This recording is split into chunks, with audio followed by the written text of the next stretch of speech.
सत्संग के भाग 12 को प्रारंभ करते हैं। एक साधक ने महर्षि रमण से पूछा कि महर्षि, कर्म क्या है? तो महर्षि ने कहा, जिनकी फल प्राप्ति का क्रम प्रारंभ हो चुका है उनको प्रारब्ध कर्म कहते हैं, अर्थात भूतकाल के कर्म जो जमा हैं और जिनकी फल प्राप्ति आगे होगी वे संचित कर्म कहे जाते हैं। ग्रामीणों द्वारा शाक पात के बदले में जो धान प्राप्त करने की तरह यह भी अनेक प्रकार के हैं।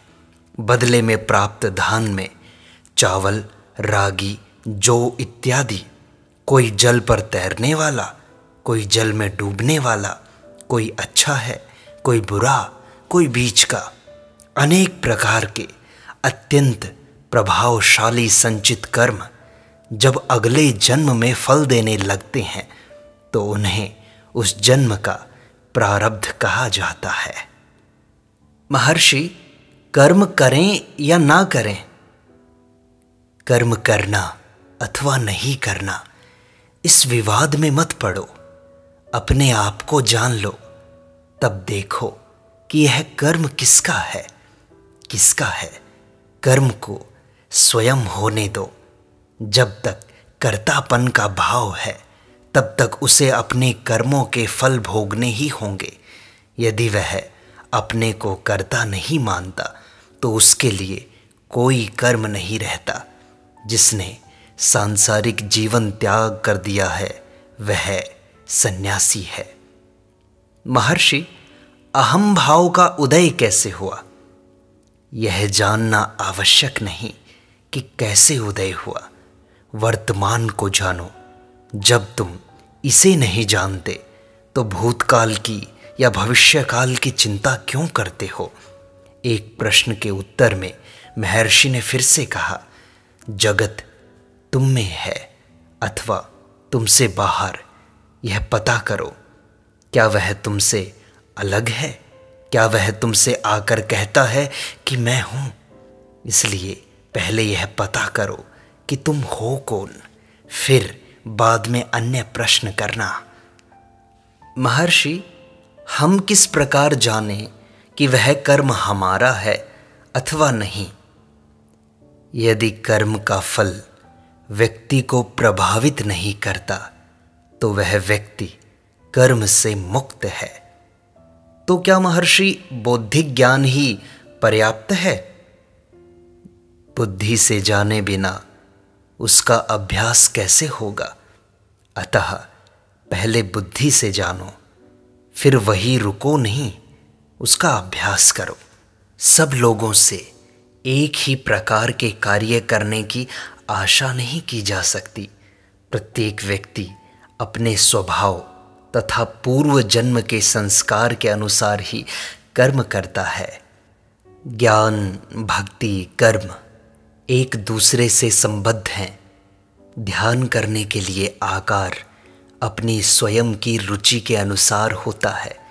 इसका उद्देश्य है अन्य आकारों से बचना तथा एक ही आकार में लगना। इससे लक्ष्य की प्राप्ति हो जाती है। प्रारंभ में मन को हृदय में एकाग्र करना असंभव है। इसी कारण इन साधनों की आवश्यकता है। कृष्ण का कथन है कि मेरे, तुम्हारे इत्यादि किसी के कोई जन्म नहीं हुए, और बाद में वे कहते हैं कि उन्होंने आदित्य से पहले जन्म लिया था। अर्जुन को इस कथन में शंका होती है। इससे यह निश्चय हुआ कि हर व्यक्ति अपने विकास के अनुरूप ही ईश्वर की धारणा बनाता है। तुम जागृत अवस्था में स्वयं को देह मानते हो, पर सुषुप्ति में ऐसा नहीं मानते। एक व्यक्ति के शरीर भी तो अनेक परतों में होते हैं। ईश्वर का अनंत सामर्थ्य क्यों न होगा? जो भी मार्ग अपनाया जाए, ज्ञानी पुरुष उसे ही प्रोत्साहन देते हैं, क्योंकि वह मार्ग भी अन्य मार्गों की तरह लक्ष्य तक ले जाता है। महर्षि, क्या स्वर्ग तथा नरक हैं? वहां जाने के लिए कोई अवश्य होना चाहिए। वे स्वप्न की तरह हैं। हमें स्वप्न में भी स्वर्ग तथा आकाश का आभास होता है। सत्य क्या है, तुम ही सोचो, तुम्हारा स्वप्न या जागृति? इसलिए हमें काम क्रोध आदि से अपने आप को बचाना चाहिए क्या महर्षि? संकल्पों का त्याग कर दो। अन्य किसी चीज के त्याग की आवश्यकता नहीं। कुछ भी देखने के लिए तुम्हारा होना आवश्यक है। वह आत्मा है। आत्मा नित्य जागृत है। महर्षि, क्या तीर्थ यात्रा आदि लाभदायक हैं? हाँ, लाभदायक हैं। तो आत्मा तक पहुंचने के लिए कौन सा प्रयास आवश्यक है? मैं को नष्ट कर देना चाहिए। आत्मा तक पहुंचना नहीं पड़ता। क्या ऐसा कोई क्षण है जब तुम आत्मा नहीं हो? यह कोई नवीन वस्तु नहीं है। तुम जो हो वही रहो। जो नवीन है वह स्थायी नहीं हो सकता। जो सत्य है वही सनातन है। महर्षि, ज्ञान यज्ञ अथवा अन्य यज्ञ क्या हैं? इसके लिए अन्य पद्धतियां हैं। साधना का उद्देश्य तो ज्ञान की प्राप्ति है। महर्षि, क्या जीवन मुक्त भिन्न प्रकार के होते हैं क्या? यदि वे बाह्य रूप से भिन्न हों तो भी क्या हुआ? उनके ज्ञान में कभी भी कोई भी अंतर नहीं रहता। महर्षि, एक गुरु का भक्त रहकर भी क्या अन्यों के प्रति आदर किया जा सकता है? गुरु केवल एक ही है। वह शरीरधारी नहीं है। जब तक दुर्बलता हो, शक्ति की सहायता की आवश्यकता रहेगी। जय कृष्णमूर्ति के अनुसार किसी गुरु की आवश्यकता नहीं है। उन्होंने ऐसा कैसे जाना? आत्मज्ञान की प्राप्ति के उपरांत ही ऐसा कहा जा सकता है। उससे पूर्व कोई भी ऐसा नहीं कह सकता। महर्षि, आपने परम पुरुषार्थ के पश्चात ही यह अवस्था प्राप्त की है। हम निर्बल आत्माएं क्या कर सकते हैं? हम अपनी आत्मा में हैं। हम संसार में नहीं हैं। स्वर्ग तथा नरक क्या हैं? स्वर्ग तथा नरक तुम्हारे साथ साथ चलते हैं। तुम्हारे काम क्रोध ही इनके जनक हैं। वे स्वप्न तुल्य हैं। महर्षि, गीता का कथन है कि यदि भ्रू मध्य में एकाग्र होकर श्वास पर संयम किया जाए तो परम अवस्था प्राप्त होती है। यह कैसे किया जा सकता है? तुम सदैव आत्मा में हो। आत्मा तक जाना नहीं पड़ता। भ्रू मध्य केवल एक स्थान है जहां एकाग्रता करनी चाहिए। महर्षि, आपने हृदय को उपासना का स्थान कहा था। हां, वह भी है। तो हृदय क्या है? हृदय आत्मा का केंद्र है। आत्मा केंद्रों का केंद्र है। हृदय मानसिक केंद्र का प्रतीक है, शारीरिक केंद्र का नहीं। महर्षि, ज्ञान शब्द आत्मज्ञान का द्योतक है। इसी शब्द का प्रयोग साधन के रूप में भी करते हैं। ऐसा क्यों? ज्ञान शब्द को साधन के लिए भी व्यवहार करते हैं, क्योंकि अंत में इसका परिणाम साक्षात्कार है। महर्षि, क्या एक व्यक्ति को चाहे उसका ज्ञान कितना ही अपूर्ण हो, उपदेश में प्रवृत्त होना चाहिए? यदि उसका प्रारब्ध उस प्रकार का हो। गीता के 7वें अध्याय में अर्जुन प्रश्न करता है कि क्या कर्म साधन है?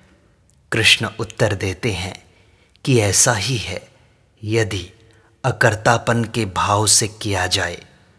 ऐसा ही उन शास्त्र सम्मत कर्मों के बारे में जानो जिन्होंने कर्म का निषेध किया है।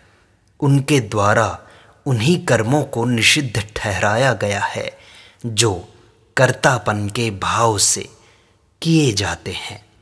कर्मों को त्यागो मत, तुम ऐसा कर भी नहीं सकते। कर्तापन के भाव को त्यागो, कर्म स्वतः ही होते रहेंगे अथवा कर्म तुमसे छूट जाएंगे। यदि तुम्हारे प्रारब्ध में कर्म करना है तो वे तुमसे होंगे ही, तुम चाहो या ना चाहो।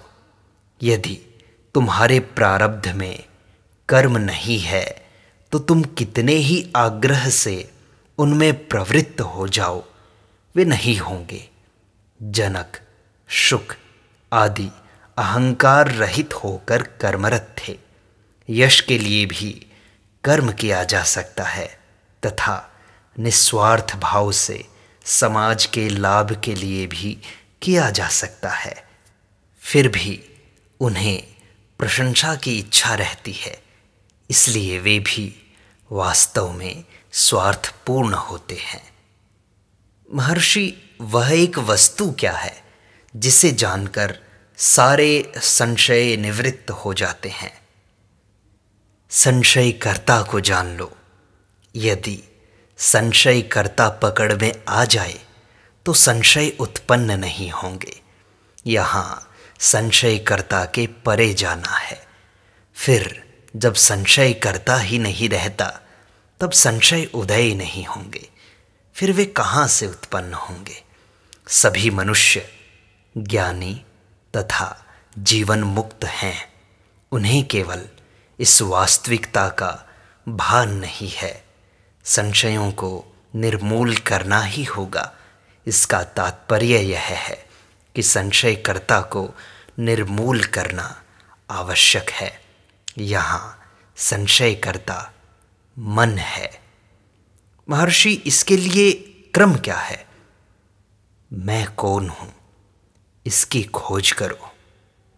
महर्षि, क्या हम इसका जाप करें? तुम यह विचार क्यों करो कि मैं यह हूँ? खोज करने से संकल्प समाप्त हो जाएंगे।